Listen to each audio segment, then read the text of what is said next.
there's a lot to talk about on the show. And like, sure. this is talk about the stars aligning, because I today on know. the show, we're going to talk about the America's Next Top Model docuseries that has come out. And we could not stop yapping about this before we got on here. So I'm so excited. And it's great because we have Francesca here, and Francesca did a podcast, an Yes. audiobook, all of these things around America's Next Top Model.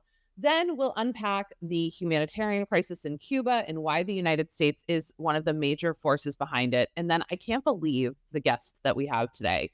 We have legendary journalist Soledad O'Brien joining us to talk about her Oscar-nominated documentary that's about a Georgia abortion clinic in a post-Dobbs world. So let's just kick this off because we need to talk about this America's Next Top Model documentary. So it's on Netflix. I was watching it last night. Rebecca, Yeah. you watched it last night. And it just seems really relevant that we are exposing so much of this early 2000s culture, especially in the light of like all the things that are coming out with the Epstein files. Francesca, I want to kick it to you because Sure. you know so much about the body of work that is America's Next Top Model. And so Yeah. I'd love to hear, like, what do you feel like the documentary is getting right? And what do you feel like it's missing? Yeah, I mean, I was a fan of the show. I don't think I watched every season. I think I dropped off before Tyra left the show. But I was a fan, but I often call myself a critical fan. Like I think we can enjoy things, but also acknowledge where things fall short. And I Mhm. feel very similarly about this docu-series. On the one hand, I think it's really empowering that so many past contestants were able to be given a voice to kind of talk about things that happened behind the scenes that maybe we weren't aware of. But on the other side, I felt like a lot of the players from the show didn't take real responsibility for the ways in which they contributed to some harmful ideals and the ways in which they took advantage of these young women. And that was really disappointing to see. I felt like Tyra, especially, really straddled the fence where she was very rightfully so proud of the show that she had created and the doors that she opened for young women in the industry. But then at the same time, she was kind of like, I didn't know, I wasn't there, I didn't make those decisions. And I think myself and many others just wanted her to take a little bit more accountability. And I'll include Mr. and Miss J in that. I'll include Ken Mock in that. Um, I think they all kind of needed to actually say, yeah, we made some mistakes. And it didn't feel like they wanted to do that. Well, let me ask you this, because you have, done so much, did a podcast, et cetera. You know a lot about Tyra, I would imagine. I don't know a ton about her, but I mean, I interviewed a lot of past contestants. I interviewed casting directors. I interviewed um, producers on the show, directors on the show. I talked to a lot of people who worked on the show, along with like cultural critics, Mhm. fans of the show. So, like, from your perspective, are you surprised, A, that she even did the documentary? And are you surprised that she didn't take, like, I mean, she like skirts around responsibility a couple of Mm. times. She Mhm. like sort of flirts with it for a minute and then she pulls back. Did that surprise you? It didn't surprise me. Full disclosure, Tyra and I had the same agent, and so we tried to get her on the podcast. I sent like a personalized video to our shared agent, and he told me out the gate that she was probably going to say no. That Mhm, she said no to most things about the show. mhm, We did the podcast in 2023 and 2024, so it's been mhm, a few years now. mhm, Um, so I was not surprised that she was choosing her words very carefully. mhm. To Tyra's credit, she is really good. I think talking at the top of her intelligence is what we say, like in comedy and improv. Like she's really good at like piecing things together. But at the same time, I felt like I could see the gears turning Yes. Mhm. in a way that like did not transmute an authenticity. That it was Didn't kind it of like feel almost too like scripted. yeah, didn't it feel exactly? It was that she gave the same like faith and like this type of thing that she did on the show when she was delivering like feedback where she'd be like, and you just didn't cut it. You know what I mean? Like Yes, she yes. gave It that was same it was weird. very condescending, mentory, not like authentic, like we're getting a real view of her. But to to further answer your question, Meredith, I was not surprised that she kind of had this uh fake, I guess is the only way to describe Right. it. But like later on in the docuseries, she hints at that top model is returning for another cycle. And once Yeah. she said that, I was like, okay, Yeah. well now I know why you did this. Right. Yeah. Of course you did this. You couldn't come 100%. back. This is Yeah. damage control. This is very niche as somebody who's like watched reality TV. I mean, I remember the first time I saw reality TV, I was on vacation with my family and I hit that age where I was like, I don't want to go to the beach. I refuse. I can't be seen with you people. And so I stand behind at the beach house and I saw the real world for the first time. And I saw Miami and I saw Melissa have a threesome with Mike. And I had no idea that any of these things could happen. But anyway, Yeah. one of the things that I thought of when I watched this show is, you guys don't judge me. I have a really hot take. Doing reality back then, you just went back to your town and you went back to your life. And That's not a hot take at all. That's real. now I would say like it is a little better if you go and do Love Island, you can go get an agent and It's then a you can stepping do stone. traders and then you, and not that it's great. And I'm not Yeah. saying that these people don't get exploited, but I will say like it is a little bit better now. And you know, You can all capitalize. You can Yes. capitalize on a reality TV appearance today in the way that you could not before. Because when you go on reality TV now, your Instagram is blowing up That's while right. you are on Right. that show, and you Yeah. get off, and you have 1 million subscribers. You're getting brand deals. You're going and doing club appearances. You are, maybe doing a merch drop. You're coming out with a song. That's not what it was 20 years ago. You got off the show and you just went back to your normal life. So, Meredith, I agree with you. It's not necessarily that it's better, because we still see people exploited on reality TV. And I think the bigger conversation is, how sad is it that we are still in a place where these shows offer to change your life with, $100,000, and people are willing to, throw caution to the wind and sign up for something that is exploitative, but because they just need the money, they need that opportunity. They're feeling like this is the last shot that they have. And so, of course, people are being taken advantage of for that reason. I feel like part of what they were setting up too with America's Next Top Model that made it that much more insidious is that these girls, young women, were being promised a career at the end of it. It's not Yes. like the real world where they were just going home. It's like they were competing because they were like, it is my dream to Yeah. be a model, and at the end I'm going to get this thing. And as we saw with Danielle, she was like, that simply was not the case. In fact, it worked against me. And I feel like that was something that was also different. Like now that happens more, but I guess like It doesn't happen the same. I mean, look at Meredith, you and I have seen this happen many times. TikTokers are getting signed to agents and getting put into movies. Like that was really, people were not looking, especially in the fashion industry. That was something that we talked about a lot on the podcast, is the fashion industry is very closed off. They don't want normies to be a part of it. It's really about people who already have money, who already have connections. It's very exclusive.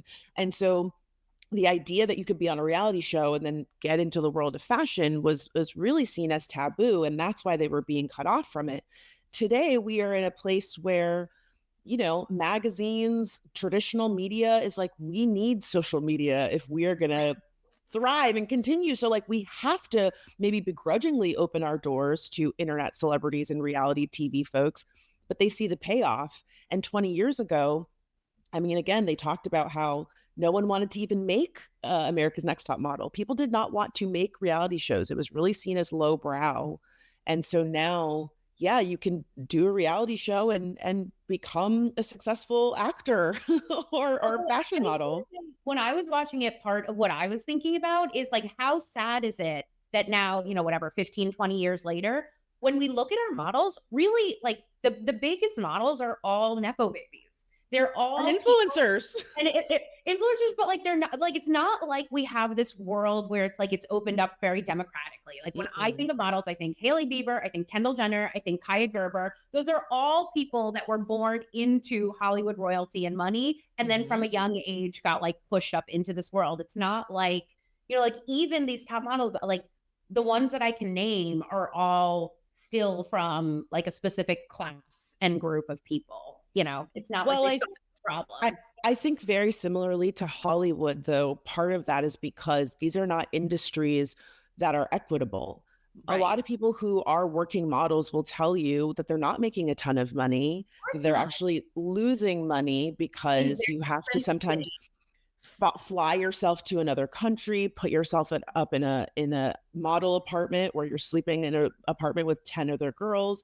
That was really eye opening for me in the entertainment industry, where I realized, oh, this is why nepo babies are able to thrive, because you book a guest star role on a show and you're like, this is only a few $1,000s, and then I have to cut my agents and my lawyers and my taxes, and now it's not even that much money. And there's so much free work, you're going on go sees and test shoots, and you're doing all this stuff in hopes of getting a job, and you're not being paid. So and of it puts course, you into a vulnerable position. Like, I can't right. even imagine Right. what these girls, like, this is a whole other topic, but like, this is where predators like Epstein and the people around him can come in and say, like, hey, beautiful young girl who has dreams, but no money and no agency Mhm. and is terrified and has no sort of sense of self.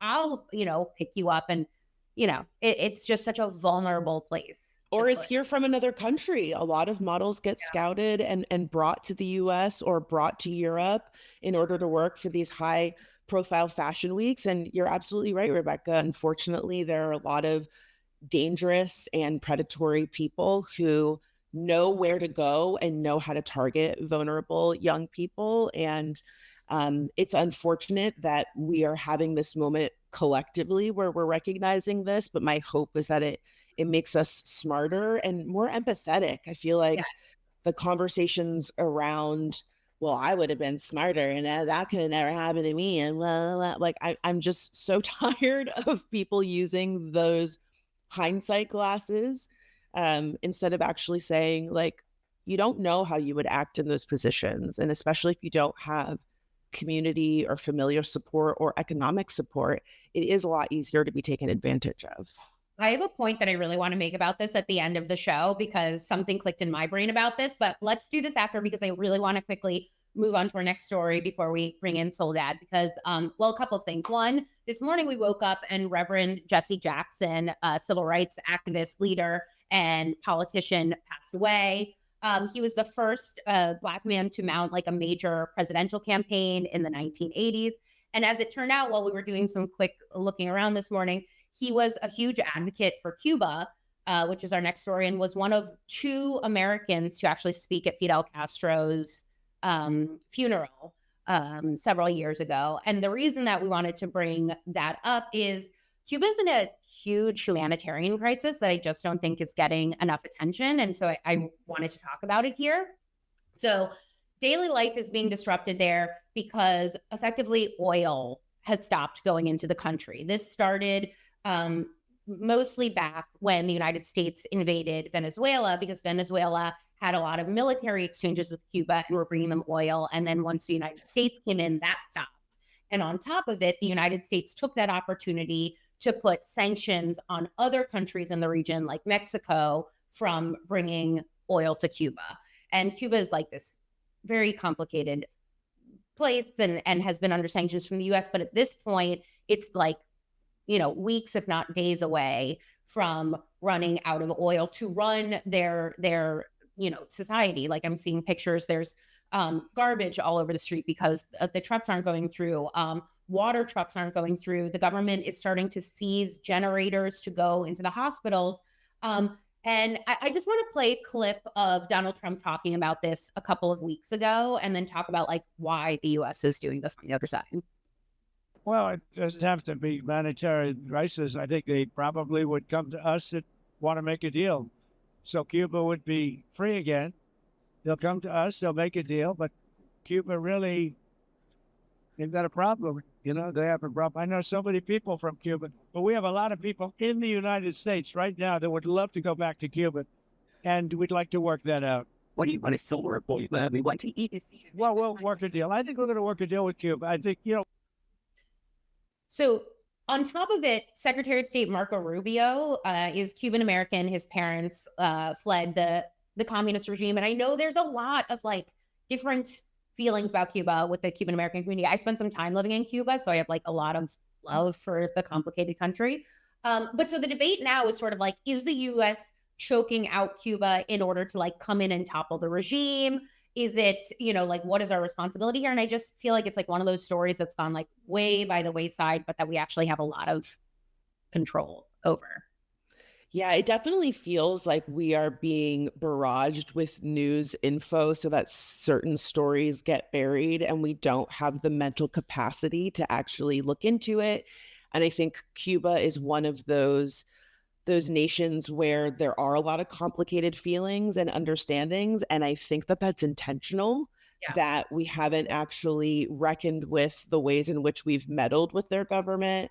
And so again, Donald Trump is, I cannot say anything positive about him, but what I can say is he is very good at pushing a narrative that supports this idea that America is the best and that we are there to help other people, and it's not necessarily true. And so when we see things like what happened in Venezuela, from the outside looking in, it's very easy to say, oh, we're doing the right thing, but there's always some ulterior motive as to why we are meddling in another country's government. And, the oil connection is no surprise to me. Yeah. Yeah. Rebecca, I have a question for you because I feel like you've been watching this very closely and you have covered Cuba quite extensively. What do you think that Marco Rubio's end game is with Cuba? I think that he wants to take out the communist regime. I think that I think the way that I read it is that they want to push the regime. They want to push the people in the regime so far that they have to capitulate to the United States, and then the United States can come in and turn it back into a capitalist government. I mean, I think that is like the dream, to take out the communist regime. And I think what makes it complicated is there's a lot of Cuban Americans who like do dream of that. But I always say, and like, again, I'm not Cuban. I was there as a reporter. I was there like truly, but like I was there as an independent reporter. And like, I did not get the sense from the people who were talking to me that they felt oppressed or wanted the United States to come in and save them, or that they didn't, love their culture. And they had complicated feelings about it. It wasn't like they were like tools for the government. And so it's just always really important. I got complicated feelings about this country. Right. Like, well, the people have complicated feelings about their country. I'm like, yeah, get in line. Yeah.